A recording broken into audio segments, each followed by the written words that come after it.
In this animation, we're going to look at the cycle of El Nino and La Nina. That is a pattern that occurs regularly in the Pacific Ocean and has a huge effect on climate and rainfall and other kinds of activity all around much of the world, especially around the Pacific Ocean. Now, in order to understand the development of these two conditions, El Nino and La Nina, let's take a look at what the normal situation is in the Pacific Ocean. Normally what happens is that you can see those reddish arrows there. You get these very strong southeast trade winds blowing from east to west across the Pacific. By the way, this is North America over here, South America. This red line represents the equator. This is Australia and New Guinea, and Asia would be out of view on this side. So as these trade winds blow, the air eventually rises in low pressure systems and creates a lot of rainfall over on the west side of the Pacific, over near Indonesia. And what happens is a circulation cell called the Walker cell is set up here that it basically runs like that. Well, the effect of that is to push the water away from South America. Ocean surface currents are pushed this direction, and that takes warm water and pulls it away to the west, and it lets cold water come up from below. Here we have warm water, the thermocline, the big change from warm to cold, and then cold water down underneath. And as that wind blows and pulls the water away from South America, you tend to get cold upwelling water near South America.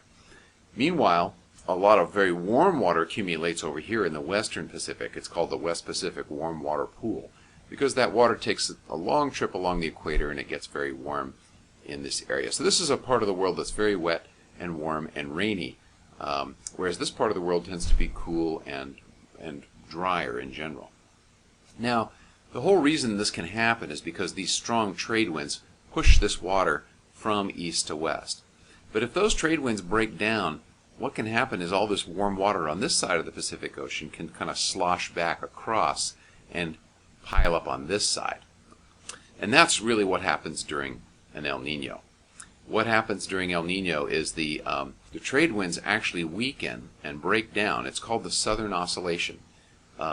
What will happen is that water, that warm water, there's nothing to hold it back anymore, and it flows across the Pacific and kind of piles up over on this side of the Pacific, going all the way up toward California, all the way down to Peru and Chile.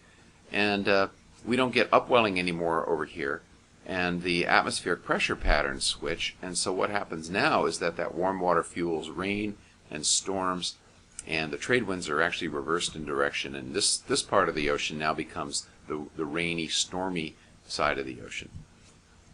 And so during an El Nino, we typically have very high rain, lots of storms and flooding over on this side of the Pacific from California on down to South America. Now, what usually happens within a year or so after the El Nino is that it's like the pendulum swings back the other way and we get a La Nina.